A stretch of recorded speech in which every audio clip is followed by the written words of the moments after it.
두 번째, 이제 잠언과 또 예언서 구약에 보면 영혼에 대한 말씀이 있는데, 잠언에도 이 영혼에 대한 말씀이 많이 나옵니다. 잠언에도 영혼에 대한 말씀이 많이 나오는데, 잠언은 영혼을 위한 지혜라고 생각하시면 돼요. 잠언을 어떤 사람들은 그저 이 땅의 육신의 지혜로 생각하고서 잠언을 많이 읽힌다고 그러는데, 하루에 한 장씩 읽히랍니다, 잠언을. 그러면 지혜가 많아진다고 이런 얘기도 많이 들었습니다. 잠언이 30장이거든요.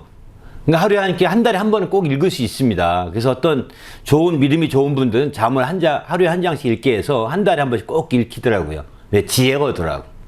사실 좋은 생각인데, 그 지혜는 육신의 지혜가 아니에요. 영적인 지혜인 겁니다. 영혼의 지혜이지 육신의 지혜가 아닙니다. 그 잠언을 읽더라도 육신의 지혜만 생각하고 읽으려고 한다면 아마 혼돈스러울 것입니다. 뭔가 모르게 이해가 안 되고 이게 뭐지 어떻게 된 거야 하면서 혼돈스럽게 느낄 것입니다. 영혼의 지혜에 초점 두고 생각할 때 혼돈되지 않고 혼란에 빠지지 않고 그런 거구나 이렇게 알게 되거든요. 왜냐하면 바로 잠언 자체가 영혼을 위한 것이기 때문입니다. 영혼을 위한 것이기 때문에. 그래서 우리는 이제 그 영혼을 위한 것인데, 잠언 20장 27절 보게 되면은 사람의 영혼은 여호와의 등불이라 사람의 깊은 속을 살피느니라 이렇게 표현하죠. 바로 사람의 깊은 속을 영혼이 등불이기 때문에 살필 수 있다는 겁니다. 사람이 그 깊은 속까지 영혼 등불이기 때문에 다 등불은 알다시피 밖으로 표출되잖아요. 빛이 드러나서 이렇게 다 살펴볼 수 있게 되지 않습니까? 이처럼 이제 하나님은 우리 영혼을 등불 삼아서 우리를 보고 계신 거예요. 그러니까 하나님 앞에 우리를 감출 수 없는 겁니다. 우리는 하나님 앞에 조금도 감출 수 없다고 보셔야 됩니다. 예수님이 이런 말씀 하시죠. 산 위에 있는 동네가 감출 수 없다 그러지 않습니까? 왜? 산 위에 있고 또 빛이 거기서 나기 때문에 감출 수 없다 하신 것처럼 이제 우리 영혼은 하나님 앞에 감출 수 없어요. 영혼이 하나님의 등불이기 때문입니다.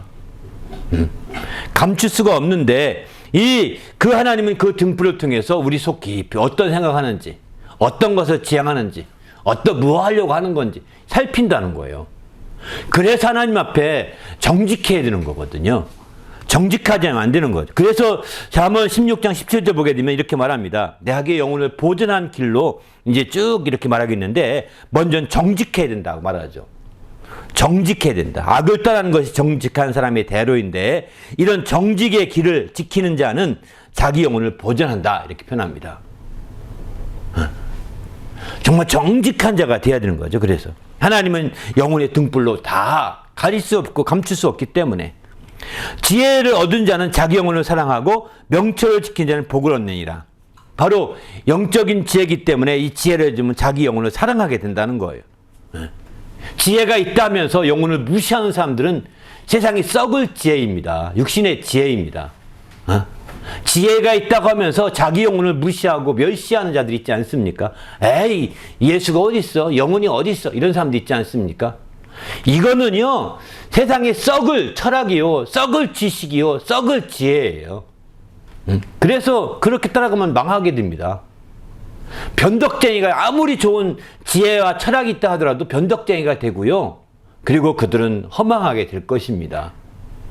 다 그들이 가진 철학과 사상이 무효하게 된다고 성경은 이렇게 말하고 있습니다. 또 계명을 지키는 자는 자기 영혼을 지키거니와, 바로 이제 계명을 지킨다는 그 행실을 삼가하는 자는 삼가하지 아니하는 자는 죽으리. 계명을 안 지키는 자는 영혼을 지키지 못하고 죽게 된다 이 얘기죠. 계명을 지켜서 그 행실을 삼가하는 자는 자기 영혼을 지킨다는 겁니다. 21장 23절은 입과 혀를 지키는 자는 영혼을 환난에서 보존할 수 있다 이렇게 표현하죠. 입과 혀를 지키는 자, 함부로 말하지 않는 자, 이런 자들은 환난에서 자기 영혼을 지킨다는 겁니다. 또 패역한 자의 길에는 가시와 올무가 있는데 영혼을 지키는 자는 이를 멀리하니라. 패역한 자의 그 길을 멀리한다는 것입니다. 가시와 올무가 있는 그 길을 멀리한다는 거. 영혼을 지키는 자는. 또 그를 채찍을 때리면 그 영혼은 음부에서 구원하리라 이렇게 말합니다. 요 뒤에 보면 채찍은 악을 제어하는 것이니라 이렇게 표현하거든요. 채찍은 악을 제어해서 이제 그 영혼을 음부에서 구원한다.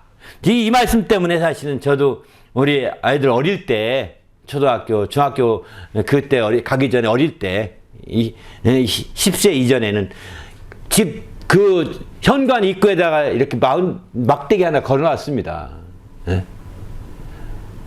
걸어놓고서 채찍이라는 걸 확실하게 얘기해주고 이게 때로는 그거를 종아리 치기도 했던 것이 기억이 납니다. 그리고 이게 악을 제어하는 것이다. 악을 제어하는 것이라고 가르쳐주고 훈계했던 적이 기억이 나는데 이 말씀 때문이에요, 사실은. 그러나 이제 이쪽 캐나다 오면서 애들 종아리 치면 안 된다면서요, 그죠? 여기는 그게 그러면 안 된다, 때리면 안 된다. 그러다 보니까 애들이 겁먹들죠. 아주 애들이 말싸움만 잘하고, 어렸을 때부터 막 박박 대듭니다. 이게 안타깝죠, 사실은. 악을 제어하지 못하고 더 악하게 되는 겁니다. 반면에 이제 또 여기 이태희체로 쓴 말씀은 훈계받기를 싫어하는 자는 자기 영혼을 경히 여긴 것과 똑같다는 것입니다. 또 미련한 자 입은 그 멸망이 되고 그 입술은 영혼이 그물이 된다는 거예요. 미련한 자. 훈계하기 싫어하는 자는 자기 영혼을 경히 여기는 것이고 미련한 자는 영혼을 그물처럼 영혼을 완전히 사냥하는 그물같이 된다는 겁니다. 그렇게 해서 스스로 미련에 빠지는 거죠. 자기 영혼을 보존하고 지키시길 바랍니다. 할렐루야. 어떻게 하느냐? 이 자문 말씀을 좀 따르면 될 것 같습니다. 한번 그 다음에 영혼을 위한 지혜와 지식인데요. 한번 자문 2장 10절부터 24장 14절까지 함께 읽어볼까요? 시작. 곧 지혜가 내 마음에 들어가며 지식이 내 영혼을 즐겁게 될 것이요. 그리하면 그것이 내 영혼의 생명이 되며 내 목의 장식이 되리니 그러나 나를 잃은 자는 자기의 영혼을 해하는 자라. 무릇 나를 미워하는 자는 사망을 사랑하느니라. 여호와께서 의인의 영혼을 줄이지 않게 하시나 악인의 소욕은 물리치시느니라. 인자한 자는 자기 영혼을 이롭게 하고 자인한 자는 자기 몸을 해롭게 하느니라. 내가 말하기를 나는 그것을 알지 못하였노라 할지라도 마음을 저울질하는 이가 어찌 통찰하지 못하시겠으며 내 영혼을 시키신 이가 어찌 알지 못하시겠느냐. 그가 각 사람의 행위대로 보증하시리라. 지혜가 네 영혼에게 이와 같이 늘 알라. 이것을 얻으면 정령이 네 장래가 있겠고 네 소망이 끊어지지 아니하리라. 예. 이렇습니다, 실제로요. 여기서 이제 보면 8장 36절 보면은 그러나 나를 잃은 자는 자기 영혼을 해하는 자라. 여기 나는 누구냐면 지혜를 1인칭으로 표현하고 있는 겁니다. 지혜를 1인칭으로 표현해서 나를 잃은 자, 지혜가 말하는 것처럼 표현하고 있는 거예요. 지혜가 말하기를 나를 잃는 자는 자기 영혼을 해하는 자라. 무릇 지혜가 말하기를 나를 미워하는 자는 사망을 사랑하느니라. 이렇게 말합니다. 사망을 말한다는 겁니다. 이렇게 우리는 이제 지혜 스스로가 1인칭으로 말하기도 한 잠언의 말씀들을 아주 잘 눈여겨봐야 되는 거죠. 귀담아 드려야 되는 거죠. 그럴 때 마침내 우리가 지혜를 온전히 얻고 그 지혜로 자기 영혼을 보존할 수 있는 길이 열리게 되는 거죠. 예언서에도 이런 지혜에 대한 말씀들이 여러 번 나오는데요. 이 예언서 이사야서 말씀을 보게 되면 바로 58장 11절 보면 여호와가 너를 항상 인도하여 마른 곳에서 내 영혼을 만족하게 하며 내 뼈를 견고하게 하리니 너는 물된 동산 같겠고 물이 끊어지지 아니하는 샘 같으리라. 이렇게 표현하죠. 하나님께서 바로 내 영혼을 만족해 하신다라고 이런 말씀을 이사야는 많이 말하고 있습니다. 내 영혼을 만족해 하신다. 이렇게 표현하죠. 또 이제 38장 17절도 보게 되면은 주께서 내 영혼을 사랑하사 멸망의 구덩이에서 건지셨고 이렇게 표현하죠. 또 55장 3절에도 보면은 너희의 영혼이 살리라. 내가 너희를 위하여 영원한 언약을 맺으리니 곧 다윗에게 허락한 확실한 은혜니라. 이렇게 표현합니다. 바로 이렇게 우리 영혼이 살 수 있고 또 우리 영혼이 이제 구원받고 우리 영혼이 만족해야 될 것에 대해서 이사야는 예언하고 있는 거죠. 이렇게 하기 위해서 우리는 어떻게 해야 되느냐? 우리 영혼이 바로 이제 그 이사야서 26장 9절은 내 영혼이 주를 사모하였으며 사모해야 된다는 거죠.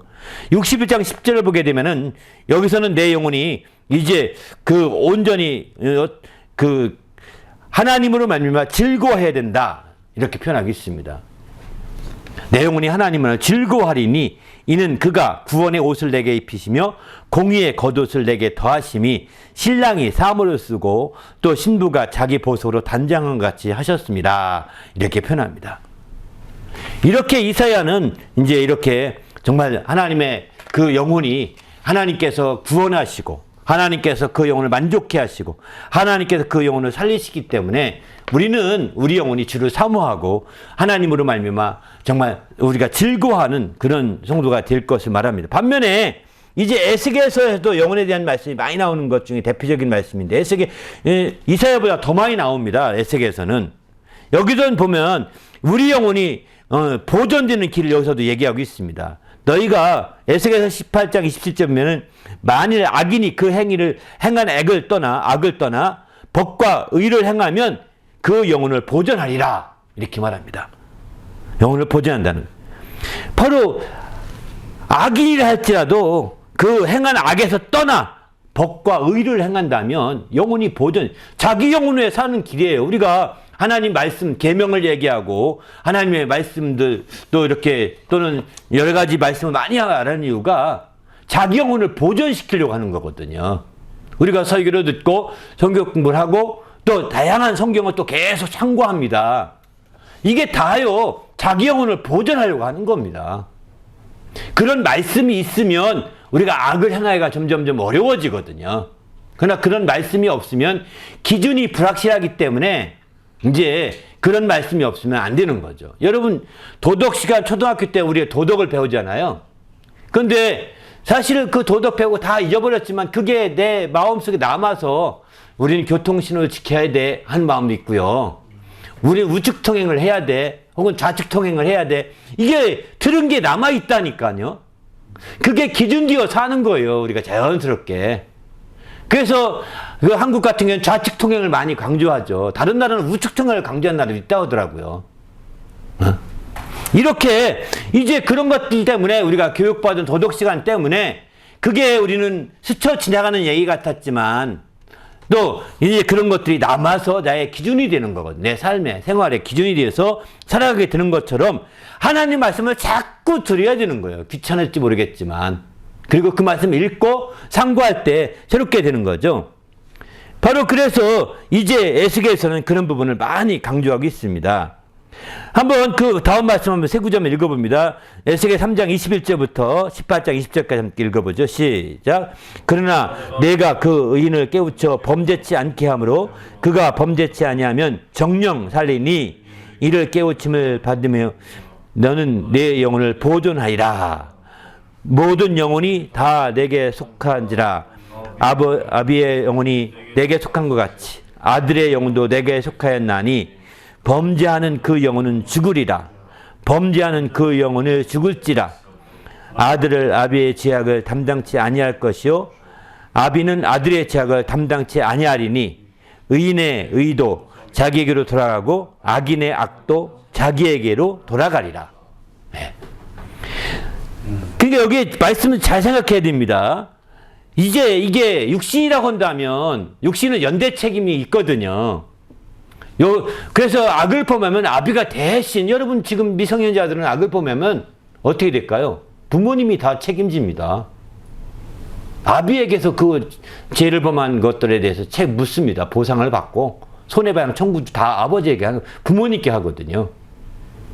그런데 영혼은 안 그렇다는 겁니다. 영혼은 범죄한 영혼은 죽을지라. 아들에게 여기 18장 20절 아들에게 그 아비의 죄악을 담당시키지 않고 또 아들의 죄악을 아비의 죄악을 또 아들에게도 담당시키지 않는다는 겁니다.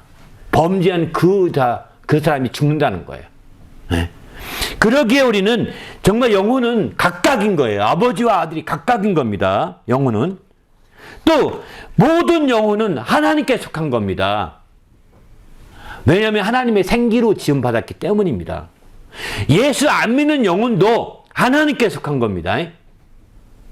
다 하나님께 속한. 그래서 일단 영혼이 죽으면 그 영혼은 하늘로 올라갑니다.